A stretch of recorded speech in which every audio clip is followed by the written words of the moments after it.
জি জি জি দর্শকবৃন্দ, আপনারা এই মুহূর্তে দেশে এবং দেশের বাইরে যে যেখানে আছেন সকলকে আহ, নিউজ 24 ডিজিটাল 24 নিউজের পক্ষ থেকে শুভেচ্ছা জানাচ্ছি। আমি নজরুল ইসলাম সাথী। দর্শকবৃন্দ, বিশেষ করে আমরা যুদ্ধ চাই না, আমরা শান্তি চাই। আমরা পৃথিবীতে শান্তি চাই, আমরা যুদ্ধ চাই না। যুদ্ধহীন পৃথিবী চাই। কিন্তু যখনই আমরা দেখছি নির্বিচারে ইরান এখানে কোনো মানে আন্তর্জাতিক আইন লঙ্ঘন না করেও ইরানে নির্বিচারে তার নির্বিচারে আমেরিকা, ইসরায়েল অনৈতিকভাবে যুদ্ধ অবতীর্ণ হয়েছেন এবং ইরানের মানুষের জীবন বাঁচাও যে পানি শোধনাগার, সেই জায়গাতেও আক্রমণ হয়েছে। তারপর স্কুল, বেসরকারি স্কুলে আক্রমণ হচ্ছে, হসপিটালে আক্রমণ হচ্ছে। এবং আপনারা লক্ষ্য করেছেন গতকাল, গত 2 থেকে 3 দিন আমেরিকাতে ব্যাপক বিক্ষোভ হয়েছে। লক্ষ লক্ষ কোটি মানুষ, শান্তিবাদী মানুষ স্টপ ওয়ার, নো কিংস বলে স্লোগান দিচ্ছে। এবং ইসরায়েলেও যারা যুদ্ধ চায় না, শান্তিবাদী, তারাও রাস্তায় নেমেছে। এই যে শান্তিবাদীদের আওয়াজ ট্রাম্পও নিচ্ছেন না, নেতানিয়াহু নিচ্ছেন না, এবং তারা আন্তর্জাতিক আইনকে লঙ্ঘন করছেন। আজকে পোল্যান্ডের প্রেসিডেন্ট বলছেন যে আমেরিকার কারণেই সমস্ত বিশ্বে একটা চরম একটা অস্থির অবস্থা বিরাজ করছে এবং বিশ্বে একটা অনিশ্চয়তার মধ্যে চলে গেছে। জনাব আনোয়ার হোসেন স্যার, আনোয়ার হোসেন স্যার, এ জি পর্যায়ে আপনি আপনার বক্তব্য উপস্থাপন করুন। আনোয়ার হোসেন স্যার, জি জি জি এ বিষয়ে আপনার বক্তব্য। বিসমিল্লাহির আনোয়ার হোসেন স্যার, জি জি এই যে জি জি আমি যুদ্ধবাজ শুনতেছি। নেতানিয়াহু ট্রাম্পকে থামানোর কি উপায় আছে? জাতিসংঘ তো ঠুটো এখানে। জাতিসংঘের নিরাপত্তা পরিষদে মিটিং হয়েছে, সেই নিরাপত্তা পরিষদে মিটিং এ রাশিয়া, চীন বলছে ইরান কি অন্যায় করেছে, তার বেসামরিক স্থাপনায় তোমরা কেন সেখানে অ্যাটাক করা হচ্ছে, স্কুলে অ্যাটাক করা হচ্ছে, স্টুডেন্টদের হত্যা করা হচ্ছে, বেসামরিক নাগরিককে হত্যা করা হচ্ছে। ইরানে প্রায় আপনার 1,500-এর মতো জীবন্ত মানুষকে হত্যা করা আছে, খোমেনি সহ। পাশাপাশি লেবাননেও জি হাজার হাজার মানুষকে ইসরায়েল হত্যা করছে। এ বিষয়ে আপনার জি বক্তব্য কি? আপনি একজন বাংলাদেশ পুলিশের সাবেক ডিআইজি এবং মুক্তিযোদ্ধা হিসেবে আপনার বক্তব্য। আপনি এই ব্যাপারে আপনার অবজারভেশন এবং শান্তিবাদী মানুষ, আমেরিকাতে লক্ষ লক্ষ মানুষ, কোটি মানুষ বিক্ষোভ করছে যে আমরা নো ওয়ার, আমাদের দেশে কোনো নো কিংস, আমাদের দেশে কোনো কিং নাই, রাজা নাই। ট্রাম্প একটা উদ্ভাট উম্মাদ, এই উম্মাদকে হটাও আমেরিকার থেকে। আনোয়ার হোসেন স্যার, এই বিষয়টাকে আপনি কিভাবে দেখছেন? তো ঠিক আছে, বিসমিল্লাহির রহমানির রহিম। আউযুবিল্লাহি মিনাশ শাইতানির রাজিম। এই যে আমেরিকা এবং ইসরায়েল ইসরায়েল তো নিজের এলাকারা এখানে সে বসতি গাড়িছিল দ্বিতীয় বিশ্বযুদ্ধের পরে। এখানে বসতি জি গেড়েছিল, আশ্রয় দিয়েছিল। এখন সে ওখানে রাজা হয়ে গেছে এবং তাকে একটা মধ্য আরব আরব কান্ট্রির ভিতরে সে একটা জায়গা পেয়েছে। আলহামদুলিল্লাহ, তার একদিন ছিল, কেউ ডিস্টার্ব করে নাই। এখন আমেরিকা গায়ে পড়ে পাড়া দিয়ে তাকে রক্ষার জন্য সে সারা বিশ্বে একটা হট্টগোল বাজায় দিয়েছে। সারা বিশ্বে সে ধ্বংস, একটা যুদ্ধের ডাক এনে ফেলছে। এই কোন এই তো উত্তর কোরিয়া, দক্ষিণ কোরিয়া, চীন, রাশিয়া, সবাই কেউই তো তাকে মানাতে পারছে না আমেরিকাকে। আমেরিকা তো হচ্ছে যা ইচ্ছা তাই মনে করছে ট্রাম্প। ট্রাম্প তো নিজেকে মনে হয় যে মানে দ্বিতীয়, সে বোধ আল্লাহ আল্লাহই দাবি করতেছে ফ্রাউনের মতো। সে তো বোধ দ্বিতীয় ফ্রাউন হয়ে আসছে, যে সে যা বলবে তাই হবে। তো এইটা তো এখন মানুষ মেনে নেবে না। সে জি যেভাবে নরহত্যা করতেছে, যেভাবে জাতিসংঘের আইন ভঙ্গ করতেছে, এবং যেভাবে শিশু, হসপিটাল, স্কুল, কলেজ, যে কোনো সে বাধা মানছে না, কোনো নিয়ম কানুন তোয়াক্কা করছে না। সে মনে করছে সেই সবকিছু করতে পারবে। তো এখন আমি যেটা মনে করি যে সারা বিশ্বের উচিত আমেরিকাকে বয়কট করা এবং আমেরিকার ডলার ব্যবহার না করা, আমেরিকার সবকিছু পণ্য সামগ্রী ওই আমেরিকার এম্বাসি বন্ধ করে দেওয়া। কোথাও আমেরিকার এম্বাসি থাকতে পারবে না। আমেরিকার সাথে আমেরিকা একাই থাকবে। সমস্ত বিশ্বের উচিত হবে সমস্ত মানুষের আমেরিকার সাথে রিলেশন কাট, থাক আমেরিকাতে একা গিয়ে থাক। তো এখন আমরা তো আশ্রয় দিচ্ছি আবার তাদেরকে। কিছু দালাল আছে না, কিছু যারা মুনাফিক, এরা তো আশ্রয় দিয়ে আমেরিকার সাহস বাড়াই দিয়েছে। আমেরিকার সৈন্য কেন সৌদি আরব থাকবে? আমেরিকার সৈন্য কেন ইরাকে থাকবে? আমেরিকার সৈন্য কেন ফিলিস্তিনি দখল করার জন্য মদত যোগাবে?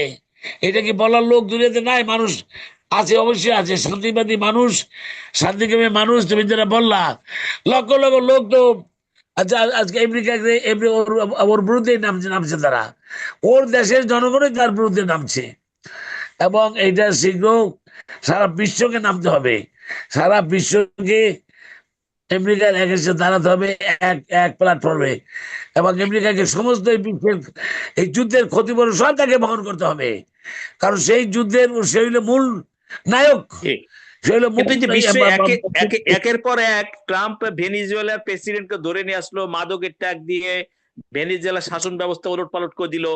এবার আবার জোর যার মুল্লুক তার, এই পুতিন জোর জি, করে আপনার ইউক্রেনে যুদ্ধ করতেছে, সেখানে মানুষ হত্যা করতেছে, ইউক্রেনের সার্বভৌমত্বের উপর আঘাত করেছে।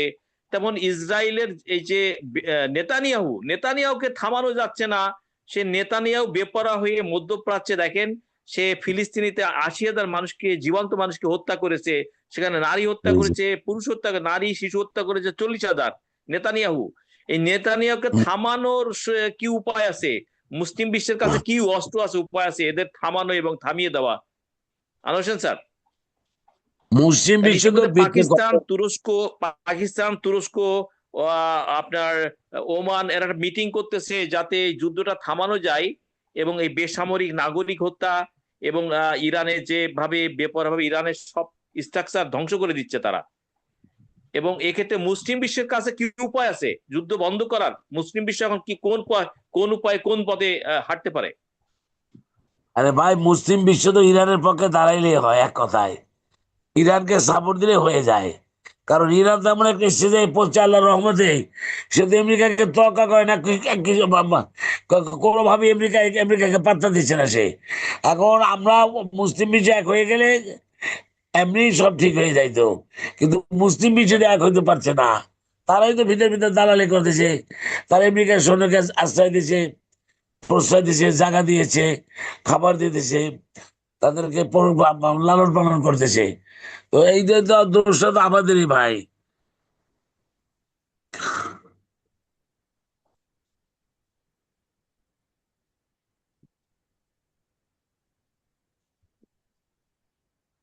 জি, বোঝা যায়। বোঝা যায়, আপনি নজর। বলেন। হ্যাঁ, বোঝা যায়, আপনি হ্যাঁ জি, বলেন। কন্টিনিউ করেন, আপনি আপনি কন্টিনিউ না, কন্টিনিউ ঠিক করেন। আছে, এইটাই আপনি আর কি, যে কন্টিনিউ করেন। মুসলিম, জি আলহামদুলিল্লাহ, মুসলিম বিশ্বকে এক হইতে আপনি হবে। আপনি সামনে স্টেট সামনে তাকান, সামনে তাকায় কথা বলেন। হ্যাঁ, মুসলিম বিশ্বকে এক এইভাবে হইতে দেখেন। হবে। মুসলিম বিশ্ব এক না হলে পারবে না। মুসলিম বিশ্ব এখন যেখানে আমাদের সাথে রাশিয়া আছে, চীন আছে, জি, কন্টিনিউ করেন, কোরিয়া, কন্টিনিউ করেন। যে আমি বলতেছি তো, কোরিয়া আছে, কোন দেশ কিন্তু আমাদের বিপক্ষে না ইনশাল্লাহ। সারা বিশ্ব তো ইরানের পক্ষে আছে। এখন মুসলিম দেশগুলো আমরা একটু উঠে পড়ে সাপোর্ট দিলে হয়, আর কিছু লাগবে না। তাতেই ট্রাম্প মুখ বন্ধ হয়ে যাবে। ট্রাম্প তো এখন একটা পাগলের মধ্যে হয়ে গেছে। ট্রাম্প তো কোনো একবার এক কথা বলে, সে তো কোনো ব্যালেন্স নাই তার কথার। এবং সে যা ইচ্ছে তাই মনে করতেছে নিজেকে, এটা হইলে হবে না। সে নিজেকে মনে হয় যে খোদাই দাবি করতেছে, ভাবনা এরকম পারলে খোদাই দাবি করতো। ওই আনা রাব্বুকুমুল আলা, ফেরাউন বলছিল না যে আমি হলাম সমস্ত খোদার খোদা বেটা। তো ও তো তাকে নিজেকে তাই জি। মনে করতেছে যে ওর সবকিছু হ্যাঁ ঊর্ধ্বে, ওরে কেউ বিচার করতে হবে না। তো আমাদের সবাইকে জাগতে হবে, সচেতন হতে হবে। আমরা তাদেরকে জায়গা না দিলে আমেরিকারে, আমেরিকা এমন কি ঠেকা যে আমরা আমেরিকাকে জায়গা দেবো উঠতে পারে। এই মুসলিম বিশ্ব পারবে, তারা এক হইলে আর কিছু লাগবে না, কিন্তু তারা এক হইতে হইতে পারছে না। ঠিক আছে না? জি। এটাই আমি মনে করি। আচ্ছা, তো এক্ষেত্রে আপনি পজিটিভ দিক। আজকে আপনি লক্ষ্য করছেন আমেরিকাতে কোটি মানুষ বিক্ষোভ করতেছে, ইসরায়েলিও বিক্ষোভ করছে। যারা বিক্ষোভ করছে তাদেরকে হ্যাঁ, সেখানে অ্যারেস্ট করতেছে, তার সাধারণ নাগরিক, শান্তিবাদী প্যাসিফিস্ট, তাদেরকে আমেরিকাতে অ্যারেস্ট করা হচ্ছে, ইসরায়েলতে অ্যারেস্ট করা হচ্ছে। এই যোদ্ধাবাজ ট্রাম্প নেতানিয়াহু কি সকল আইনের ঊর্ধ্বে? তারা কি পৃথিবীর আইন কানুনের ঊর্ধ্বে? এবং জোর যার মুল্লুক তার, এই যে মানে প্রাণীদের মতো রুক্ষ আচরণ, পৃথিবীর কি সকল ব্যবস্থাপনা ভেঙে গেছে? জাতিসংঘ জাতিসংঘ ঠুটো অর্গানাইজেশন ওআইসি, মানে জাতিসংঘ ওআইসি অকার্যকর সংগঠন, বা প্রতিষ্ঠানে পরিণত হয়েছে। এখন পৃথিবীতে তারও তো ইনব্যালেন্স হয়ে গেল। আমেরিকা তার যা ইচ্ছা তাই সেখানে হাত দিবে, যুদ্ধ করবে, সম্পদ লুণ্ঠন করবে। এই লুণ্ঠনকারীদেরকে কেউ থামাতে পারবে না। ইসরায়েল গ্রেট ইসরায়েল করবার জন্য বিশাল একটা মানচিত্র করছে। ইসরায়েল মধ্যপ্রাচ্যের অর্ধেকটা সে দখল করবে, গ্রেট ইসরায়েল করবে। এবং ইসরায়েলকে মধ্যপ্রাচ্যে আশ্রয় দেওয়া, ইসরায়েলকে আশ্রয় দেওয়া একটা বড় ভুল হয়েছিল। তুরস্ককে যে আশ্রয় জি দিয়েছিল ওসমানী সাম্রাজ্য, ইসরায়েলকে আশ্রয় দিয়েছিল, এই আশ্রয় দেওয়া কি রাজনৈতিকভাবে বড় ধরনের একটা ভুল হয়েছিল? একটা ভুল সিদ্ধান্ত ছিল আনোয়ার হোসেন স্যার, ইসরায়েলকে আশ্রয় দেওয়া। না কারণ তখন ওর তো রিফিউজি ছিল ওখানে, রিফিউজি। তখন তো মানবিক কারণে দিয়েছে, মুসলমানদের জি, মন তো এমনি একটু বলেন। থাকে, মুসলমানদের মন তো একটু নরম থাকে স্বাভাবিক। সে তো মানবিক কারণে দিয়েছিল, যেদের জায়গা নাই কই যাবে, তা থাকুক এখানে, খালি জায়গা আছে থাকুক। কিন্তু সেটা যে সে সুই হয়ে যে সাপ হয়ে বের হবে, জি, সুই হয়ে ঢুকে যে সর্প হয়ে বের হবে, এটা তো মানুষ চিন্তা করে নাই। এখন এইখানে যে দালালি করতেছে আমেরিকা, সেই তাকে উস্কানি দিচ্ছে। সে না থামাইয়া ওরা আরো তাকে ব্যবহার করেছে মুসলিম বিশ্বের ব্যাপারে। এবং শুধু কথা জোর গলায় বলেছে যে আমার মূল উদ্দেশ্য হলো মুসলমানদেরকে শেষ করে দেওয়া। কিন্তু এরপর যদি মুসলমান এক না হতে পারে, তাহলে আর কি পারবে? এখন এদেরকে থামানো, এরা আমেরিকা 15 দফা দিয়েছে কন্ডিশন, আমেরিকা দেশে 15 দফা, ইরান দেশে 5 দফা। ইরান 5 দফা বলছে যে চিরদিনের মতো, মানে ইরানের উপরে আজীবন কখনোই আর অ্যাটাক ইরানের উপরে করা যাবে না। এবং ইরানের যে সম্পদ নষ্ট জি করেছিল সেই সম্পদের ক্ষতিপূরণ দিতে হবে, এবং ফিলিস্তিনি স্বাধীনতা দিতে হবে। ফিলিস্তিনি স্বাধীনতা দিতে হবে। ফিলিস্তিনি স্বাধীনতা, ইরানের উপর জি অন্যায়ভাবে আক্রমণ করবে না, এবং পাশাপাশি যে ক্ষতি হয়েছে সেই ক্ষতিপূরণ দেওয়া। এবং আমেরিকা তো ইরানের এই কন্ডিশন মানতেছে না, ইরানের কোনো কন্ডিশন মানতেছে না। আমেরিকা আরো 15 দফা উল্টা কন্ডিশন দিয়েছে ট্রাম্প, মানে অযাচিত ভাবে, অনৈতিক ভাবে 15 দফা কন্ডিশন ট্রাম্প চাপাই দিয়েছে।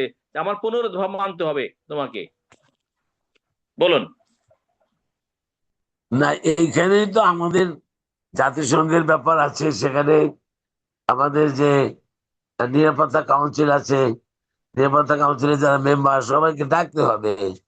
লাগলে নিরাপত্তা কাউন্সিল থেকে আমেরিকাকে বাদ দিয়ে দিতে হবে, জাতিসংঘকে পুনর্গঠন করতে হবে আমেরিকা বাদ দিয়া। আমেরিকাকে ফালাই দিতে হবে আমাদের ইতিহাসে। কারণ আমেরিকা মনে করছে সেই সবকিছু। আমেরিকা সারা যে বিশ্ব চলতে পারে, এটা সারা বিশ্ব দেখাই দেওয়া উচিত। সমস্ত বিশ্বের নেতাদের প্রেমের উচিত মাঝামাঝি এক হয়ে সোজা মিটিং করে সোজা তাকায় কথা বলেন, এদিকে তাকায় কথা বলেন। জি, বলেন বলেন আমেরিকাকে বলেন, বয়কট, কন্টিনিউ করেন, আপনার কথা কন্টিনিউ করেন, আমেরিকা কন্টিনিউ করেন। হ্যাঁ বলেন, বলতেছি আমি, শুনতে পাচ্ছি, বলেন। আমেরিকা শুনতে বলতেছি তো, আমেরিকাকে বয়কট করতে হবে। হুম। কারণ আমেরিকা যে সারা বিশ্বের একটা থ্রেট, এটা আমাদের বুঝাইতে হবে যে আমেরিকা শান্তি চায় না, সেখানে ও শান্তিকামী দেশ না, বরং শান্তিকামী দেশগুলোকে সে তো অশান্তি করতেছে। শান্তিকামী দেশগুলোকে আমেরিকার অশান্তি সৃষ্টি করতেছে ইচ্ছে করে, পায়ে পাড়া দিয়ে তো ঝগড়া করতেছে। তো ওই তুমি যেটা বললে যে জোর যার মূল্য তার, এইটাই সে প্রমাণ করতেছে। তো এখন তার জোর কমাবার জন্য সারা বিশ্বকে এক হইতে হবে, আমেরিকাকে এক ঘরে করে ফেলতে হবে। আমেরিকা এক ঘরে থাকবে, তাহলে ঠিক হয়ে যাবে ইনশাল্লাহ। এখন মধ্যপ্রাচ্য, সৌদি আরব, ওমান, কাতার, তারা নিরাপদ থাকতে পারছে না, আমেরিকা তাদের নিরাপত্তা দিতে পারছে না। সৌদি আরব বলেন, ওমান বলেন, কাতার বলেন, কুয়েত বলেন, দুবাই বলেন, আর তারা উল্টা তাদের নিরাপত্তার জায়গাটা খুঁজতেছে। এবং 2 দিন আগে ইউক্রেনের ভলেদনস্কির সাথে তারা মিটিং করেছে, সৌদি, কাতার, দুবাই। এবং তারা উল্টা নিরাপত্তার জায়গা খুঁজতেছে, এবং আমেরিকাকে সৌদি আরব সিগন্যাল দিচ্ছে, দুবাই সিগন্যাল দিচ্ছে, কাতার দিচ্ছে, তুমি আমেরিকা তো আমার নিরাপত্তা দিতে পারছো না, তুমি নিরাপত্তার সমস্যায় পড়ে গেছো, তোমার সিকিউরিটি প্রবলেম হয়ে গেছে, তোমাকে তো, তোমার উপর আমরা ভরসা করতে পারছি না। তাই আমেরিকা, তুমি আমাদেরকে এই ঝামেলার মধ্যে ফালাইলে কেন? এই ব্যাপারটাকে আপনি কিভাবে দেখছেন? না, এটা তো একটা পজিটিভ দিক, এইটাই তো একটা সৌদি পজিটিভ আরব, দিক। কাতার, এইভাবে দুবাই, তারা আমেরিকা ট্রাম্পকে প্রশ্ন করছে, তুমি তো আমাদেরকে নিরাপত্তা দিতে পারছো না, তুমি তো এই ক্ষেত্রে ব্যর্থ, এবং তোমার উপর আমরা কিভাবে ভরসা করি? না, আমেরিকা সৌদি আরব তো বলবে আর পরে। এই বুঝটা দরকার ছিল আরো 20 বছর আগে। সৌদি আরব কেন একটা অমুসলিমের সাথে এবং আমেরিকার মধ্যে একটা দেশের সাথে সে চুক্তি করতে চায়, সে তার বন্ধুত্ব করতে চায়, যে দেশটা উগ্রপন্থী দেশ, যে দেশটা সারা বিশ্বে অশান্তি সৃষ্টি করতেছে। ভেনিজুয়েলার মধ্যে একটা নিয়ম, একটা ছোট দেশ, তার একটা প্রেসিডেন্টকে সে ধরে আনে উঁচাইয়া হেলিকপ্টার দিয়া, এটা কোনো কথা? এখন এই দোষটা তো আমাদেরও পাপের প্রায়শ্চিত্ত। আমরা তো যখন সাদ্দামকে যখন তারা জি মারলো, তারা যখন ইরাকের আবার ইরাকে আক্রমণ করলো, তখন আমরা তো কিছু করলাম না, তখন আমরা তো নীরবে দর্শক ভূমিকা পালন করলাম। তখন তো এমনিকার সমালোচনা আমরা করি নাই, যার জন্য আজকে তার প্রায়শ্চিত্ত আমাদের ভোগ করতে হ্যাঁ হবে। আজকে আমাদের তার প্রায়শ্চিত্তটা আল্লাহ আমাদের দিচ্ছে, যার জন্য আজকে আমরা মারা যাবো কেন? আমরা তখন আমেরিকার সাথে কেন সহযোগিতা করি? আমরা তখন কেন আমার ভাইয়ের জন্য আগাই যাই না? এই কোথায় সাদ্দাম নৃশংসভাবে হত্যা করলো, তবে আমেরিকা এখন স্যার আপনাকে ধন্যবাদ। দর্শক আপনারা দেখতেছেন মুসলিম বিশ্বের কাছে কি উপায় আছে, কি উপায় আছে? পাকিস্তান, তুরস্ক, দুবাই, কাতার একটা সামরিক জোট করার দিকে হাঁটছে এবং পাকিস্তান চেষ্টা করছে এই দ্রুত যাতে যুদ্ধটাকে থামানো যায়। কারণ বাংলাদেশ সহ দক্ষিণ পূর্বের অনেক দেশ তেলের সংকটে পড়ে গেছে। বাংলাদেশে দেখেন তেলের দাম সিন্ডিকেট করে লাগামহীন ভাবে তেলের দাম বৃদ্ধি করা হচ্ছে। তেলের জন্য 2 ঘন্টা, 3 ঘন্টা, 4 ঘন্টা, 5 ঘন্টা মানুষ লাইনে দাঁড়িয়ে আছে, তেল পাচ্ছে না, তেল নিয়ে তেলেস্মাতি হচ্ছে। এবং এই যে আমাদের বাংলাদেশের মতো দেশ, দক্ষিণ পূর্ব দেশ এশিয়ার, বাংলাদেশ, ফিলিপাইন, শ্রীলঙ্কা, ইভেন কি এবং এই জায়গা থেকে আপনার পাকিস্তান একটা পদক্ষেপ নিচ্ছে যে আলোচনা টেবিলে এনে যুদ্ধের একটা শান্তিপূর্ণ সমাধান করা যায় কিভাবে। পাকিস্তান একটা চেষ্টা করতেছে তুরস্ককে সাথে নিয়ে। এক্ষেত্রে পাকিস্তান তুরস্ককে সরাসরি ট্রাম্প প্রশাসনকে টেবিলে এনে আমরা যুদ্ধ চাই না, শান্তি চাই এবং আলোচনার মধ্য দিয়ে একটা সমাধানের দিকে যাওয়া কি উচিত? আলোচনায় দিতে পারে সমাধানের পথ, আলোচনায় শান্তির পথ দিতে পারে। এর বিকল্প তো যুদ্ধ সমাধান দিতে পারছে না। যুদ্ধ কোনো সমাধান, বিষয় সমাধানের আসলে চূড়ান্ত কোনো ব্যবস্থাপনাও না। বলেন। মানুষ দুনিয়াতে আসছে চিরকাল থাকার জন্য না। আমরা তো এমনি দুনিয়াতে আসাই মানে আমাদের মৃত্যু হবে। প্রত্যেকটা প্রাণী তার মৃত্যুর স্বাদ গ্রহণ করবে। তো মানুষ এমনি মারা যাবে, আইজ হোক কাল হোক, কিন্তু মানুষ যেন শান্তিতে মারা যায়। আল্লাহর বিধান হলো তাই, আল্লাহ তাই চাচ্ছে যে আমাদেরকে দিয়ে একটা পরীক্ষা করার জন্য আল্লাহ দুনিয়াতে পাঠিয়েছেন। এখন আমরাই ইচ্ছা করি যে অশান্তির সৃষ্টি করি, ইচ্ছা করি। এখন যেটা করতে দায়িত্ব ট্রাম্প ট্রাম্প তো সমস্ত কিছু সেই সৃষ্টি করছে, সেই তো চুলকে ঘা করছে পা, সেই তো পায়ে পা দিয়ে যুদ্ধ যুদ্ধ করেছে। এর তো আমি ইরানের কোনো দোষ দেখি না। মুসলিম বিশ্বের পর সেই বিভিন্ন জায়গায় বন্ধুত্ব খাটাইয়া তার ওখানে সেনাবাহিনী মোতায়েন করে সে একটা ঘাঁটি বানাই দিয়েছে। ঘাঁটি তোর দেশে তুই বানা, আমার দেশে তোর ঘাঁটি কি? এই দোষটা তো বেশিরভাগ আমাদের। আমরা কেন আমেরিকার জায়গা দেই? আমরা জানি যে সে একটা জায়নিস্ট, সে একটা সম্প্রসারণবাদী এবং সে কোন রকমের শান্তিকামী না, একটা সন্ত্রাসবাদী। এই সন্ত্রাসীকে কেন আমরা জায়গা দেই? তো এখন আমাদের কি করণীয় আছে? সারা বিশ্বে একটা আন্দোলন করা, সারা বিশ্বের মানুষকে শান্তির দিকে ডাকা, যেভাবে আমেরিকার রাজপথের লোক নাইমে গেছে। এবং আমাদের উচিত এখন রাস্তাঘাট, আমেরিকান এম্বাসি সব ক্লোজ করে পাঠাই দেওয়া, যে তোরা তোর দেশ চলে যা, আমার দরকার নাই, আমরা আমেরিকা ছাড়াই থাকবো।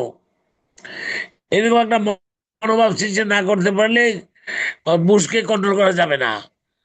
আরে আরে আরে করা যাবে না কিন্তু ট্রাম্পকে। এইভাবে কি বিশ্ব, আগামী দিনের বিশ্ব আমাদের মানে বাংলাদেশের মতো দেশ, ছোট ছোট দেশ, দুর্বল দেশগুলা তো মানে নিরাপত্তাহীনতার মধ্যে চলে যাচ্ছে।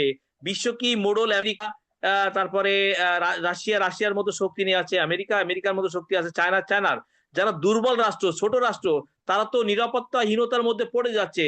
দুর্বল রাষ্ট্রগুলোর উপরে বড় রাষ্ট্র, শক্তিশালী রাষ্ট্রগুলোর খবরদারি, প্রভাব, নজরদারি, নিয়ন্ত্রণ, একচেটিয়া, এই নিয়ন্ত্রণ তো বেড়ে যাচ্ছে এবং দুর্বল রাষ্ট্রগুলো তো নিরাপত্তাহীনতার দিকে মধ্যে পড়ে যাচ্ছে না।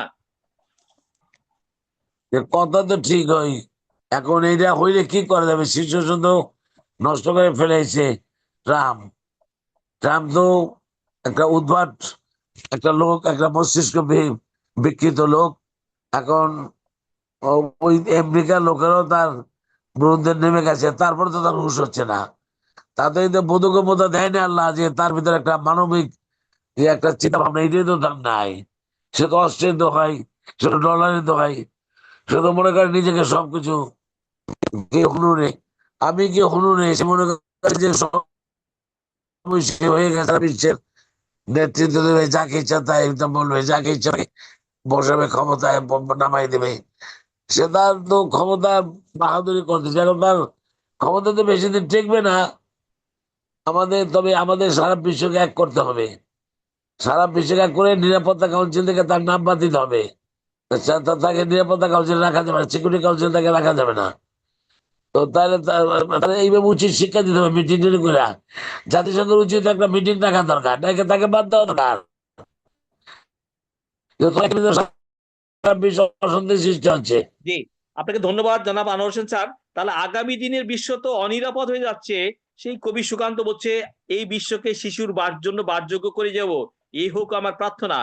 আগামী প্রজন্মর পৃথিবী এটা অনিরাপদ হয়ে যাচ্ছে। আগামী প্রজন্মের পৃথিবী কি যুদ্ধের ভিতরে চলে যাচ্ছে, অস্থিরতার মধ্যে।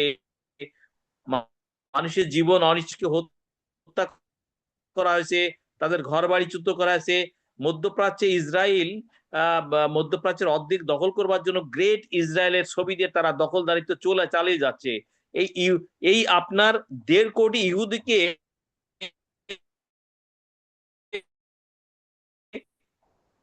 1.5 কোটি অনিরাপদ হয়ে যাবে। এক্ষেত্রে মুসলমানদেরকে ইউনিটি হওয়া উচিত এবং মুসলমানদের হযরত আলী, ওমর, ওসমানদের মতো সেই ধরনের তলোয়ারের ঝান্ডা নিয়ে সামনে এগিয়ে যাওয়া উচিত মুসলিম সাম্রাজ্যকে, বিশ্বকে রক্ষা করবার জন্য। রাইট। নজরুল বলেছেন, কোথায় আছো ওমর, ওসমান, হায়দার আলী, তার উত্তরাধিকার, তোমরা জাগো, জেগে জেগে ওঠো, তোমরা মুক্তির মিছিলে, আর ঘুমিয়ে থেকো না। এই মুসলমানদের মধ্যে যে সাহসী যোদ্ধা আছে, নেতা আছেন, তাদেরকে এখন জেগে মুসলিম বিশ্বকে সতর্ক, সচেতন, সাবধান হয়ে আগামী মুসলিম বিশ্বকে রক্ষা করবার জন্য জোর পদক্ষেপ নেওয়া একটা সময়ের দাবি না? সময়ের দাবি। এখন আমরা আল্লাহ করতেছি, হয়তো আল্লাহ একটা পথ আমাদের করে দেবে, কিন্তু আমরা তো আর কত নির্যাতিত হব, আর কত লোক মারা যাবে। ফিলিস্তিনে কত লোক মারা গেছে, হাজার হাজার লোক, কত হাজার হাজার শিশু স্কুলে মারা গেছে। ইরানে কত লোক মারা যাচ্ছে।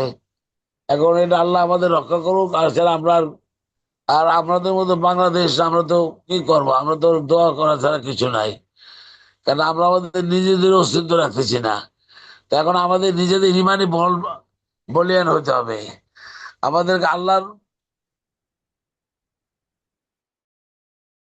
উপর ভরসা রাখতে হবে বেশি করে। এবং এটাও যদি আমরা রাখি, এটা এমনি রাখা যাবে না। ইমানি বলিয়ান না হলে পরে আল্লাহর রহমত আশা করা যায় না।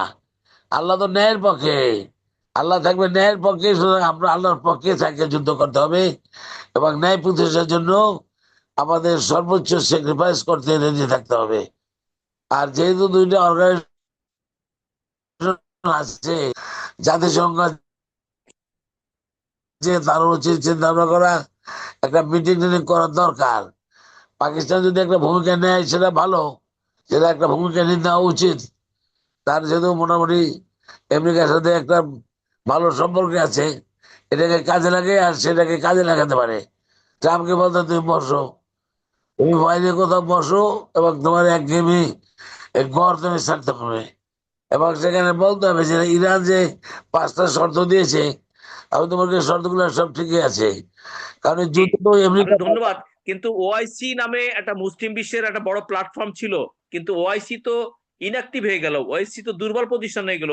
মুসলমানদের আর দাঁড়ানো, মুসলমানদের শক্তি ভর করা, মুসলমানদের ঐক্য হওয়া, ঐক্যবদ্ধ শক্তির একটা প্ল্যাটফর্ম ছিল, সেটা তো একেবারে অন্ধকারের মধ্যে, কূপের মধ্যে ড্রপ হয়ে গেল ওআইসি।